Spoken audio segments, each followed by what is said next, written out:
संपूर्ण अधिक महिना हा अतिशय पवित्र मानला गेला आहे आणि त्यातल्या त्यात जेव्हा अधिक पौर्णिमा येते याला अनन्यसाधारण महत्त्व आहे.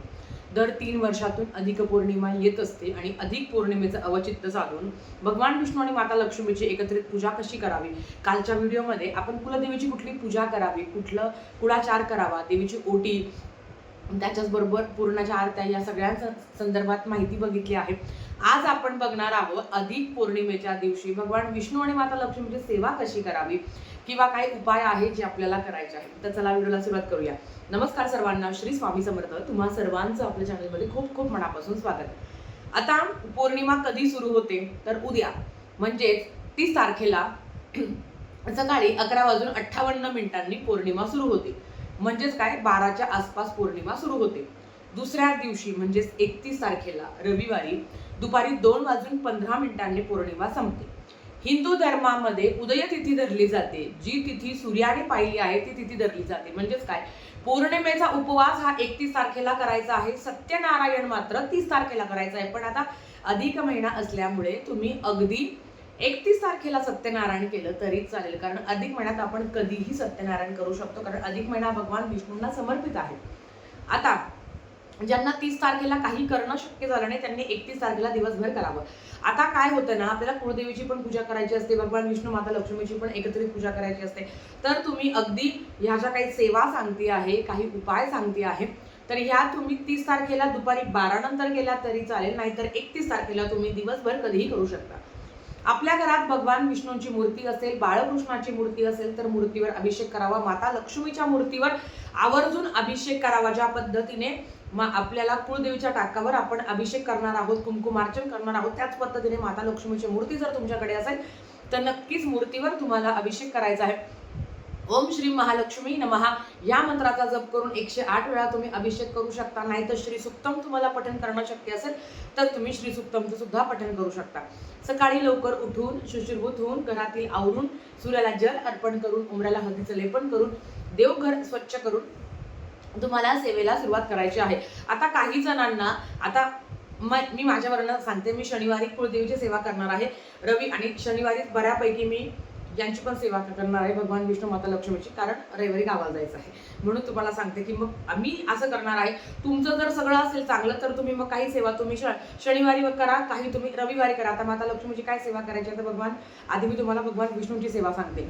तर भगवान विष्णूंच्या मूर्तीवर असेल तर, नाही तर बाळकृष्णाच्या मूर्तीवर अभिषेक करायचा आहे. तुम्हाला 1 वेळा किंवा 16 वेळा पुरुषोत्तमचं पठण करायचं आहे. नाहीतर ओम नमो भगवते वासुदेवाय नमः या मंत्राचा मंत्र जप करून बाळकृष्णाच्या मूर्तीवर अभिषेक करायचा आहे. त्याच्याचबरोबर माता लक्ष्मीच्या मूर्तीवर पण ओम श्री महालक्ष्मी नमः या मंत्राचा 108 वेळा जप करून माता लक्ष्मीच्या मूर्तीवर तुम्हाला अभिषेक करायचा आहे.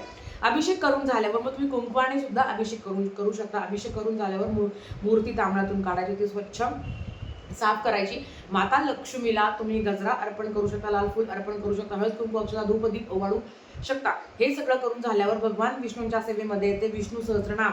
या दिवशी विष्णू सहस्त्रनामाचं पठण आवर्जून करावं. भगवान विष्णूंना तुळशीचं अर्चन करावं. विष्णू याग आवर्जून करावा, कारण त्या विष्णू यागामध्ये आपण तुळशीचं अर्चन पण करतो. म्हणजेच काय भगवान विष्णूंचे विष्णू सहस्त्रनामावली, भगवान श्री हरी विष्णूंचे 1000 नावं घेऊन आपण एक तुळशीपत्र अर्पण करायचं आहे. ताई आम्हाला ते बोलता येणार नाही, युट्यूबला लावून द्या विष्णू सहस्त्रनामावली हे म्हणून तुम्ही 1000 बेलपान भगवान शंकरांना 1000 तुळशीपत्र तुम्ही भगवान शंकरांना अर्पण करू शकता. आता ताई 1000 तुळशीपत्र नाही भेटले, जेवढे असेल तेवढे तुम्ही अर्चन करू शकता, पण 1000 नामावली तुम्हाला म्हणायचं आहे. 1000 नामावलीचं तुम्हाला जप करायचा आहे. ते करून झाल्यावर विष्णू सहस्त्रनाम दिवसभरात तुम्ही कधीही पठण करू शकता. मग तुम्ही शनिवारी दुपारनंतर संध्याकाळी सेवा केली तरी हरकत नाही, किंवा रविवारी तुम्ही दिवसभर ही सेवा करू शकता. हे करून झाल्यावर 1 दिवसीय व्यंकटेश स्तोत्रमची सेवा करण्याची इच्छा असेल तर 30 तारखेच्या रात्री अतिशय उत्तम दिवस 1 दिवसीय व्यंकटेश स्तोत्रम तुम्ही तीन दिवस म्हणजे म्हणतो ना की तुम्हाला 3 दिवस जरी करायचे असेल तरी शनिवार रविवार सोमवार करू शकता, किंवा रविवार सोमवार मंगळवार करू शकता, तुमची इच्छा. पण 1 दिवसाची करायची असेल तर तुम्ही शनिवारी रात्री तुम्हाला ही सेवेला बसायचं आहे. रात्री 12ची सेवा.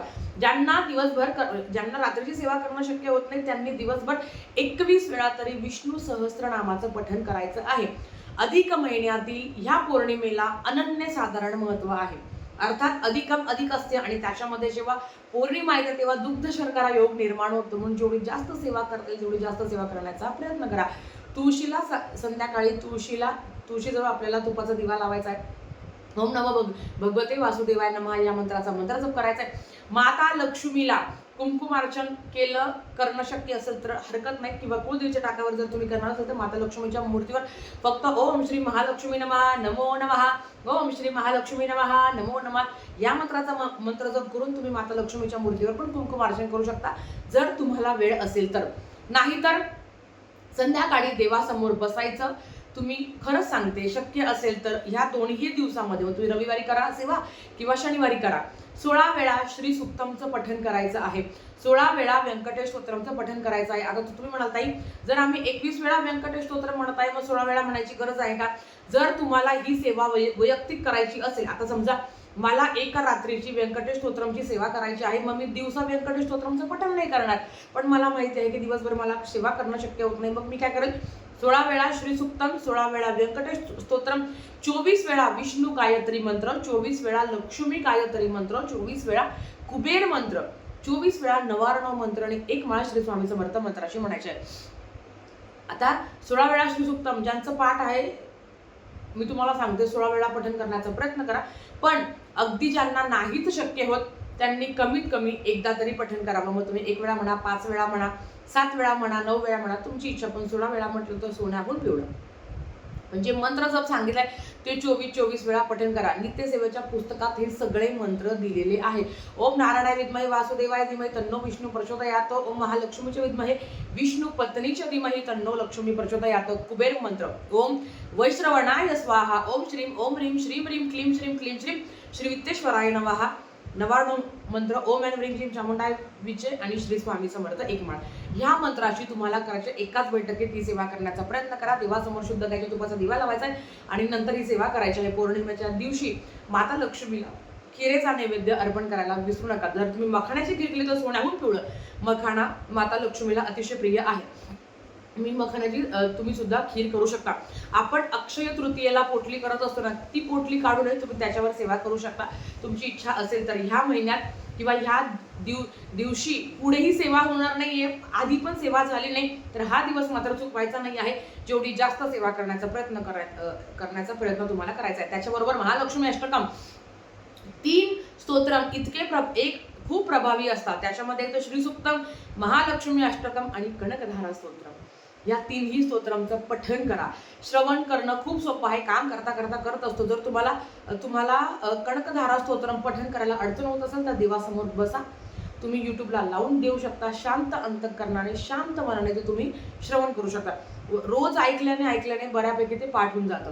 ही माता लक्ष्मीची सेवा आहे. आता मासिक धर्मसूत्र पिटाळ असेल तर अर्थात आपल्याला सेवा नाही करतायत, मग आपण मनातल्या मनात नामजप करू शकता. ओम श्री महालक्ष्मी नमः, ओम श्री महालक्ष्मी नमः या मंत्राचा तुम्ही मंत्रजप करू शकता. उद्या हवन करायला विसरू नका. विष्णुयाग, छोटा विष्णुयाग आपल्या घरात.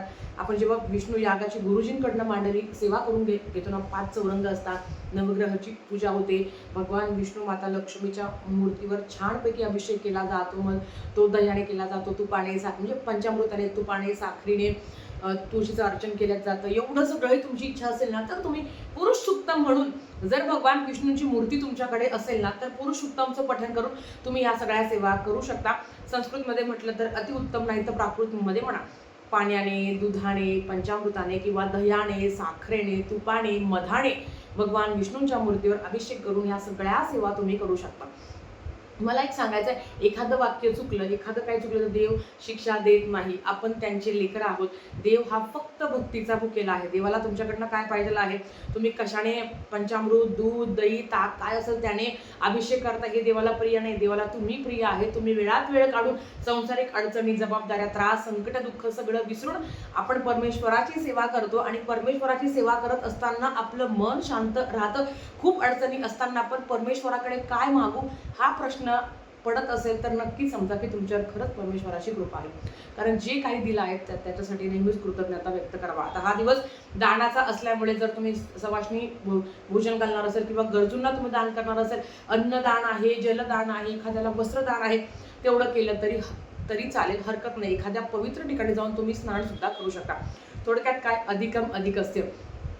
मखाण्याची खीर शक्य नाही होत तर तुम्ही शेवयाची खिरीचा नैवेद्य दाखवला तरी चालेल, किंवा रव्याची खीर असते बघा, आपण वैभवलक्ष्मीच्या व्रताच्या उद्यापनाला रव्याच्या खिरीचा नैवेद्य दाखवत असतो, तो नैवेद्य माता लक्ष्मीला अर्पण केला किंवा फक्त मखाणे माता लक्ष्मीला अर्पण केले तरी हरकत नाही. ज्यांच्याकडे काहीही नाहीये, दूध साखरेचा नैवेद्य अर्पण केला तरी चालतं. शेवटी देवाला आपण प्रिय आहे, काय अर्पण करतो, कसं अर्पण करतो याच्यामध्ये देवाला काही रस नाही.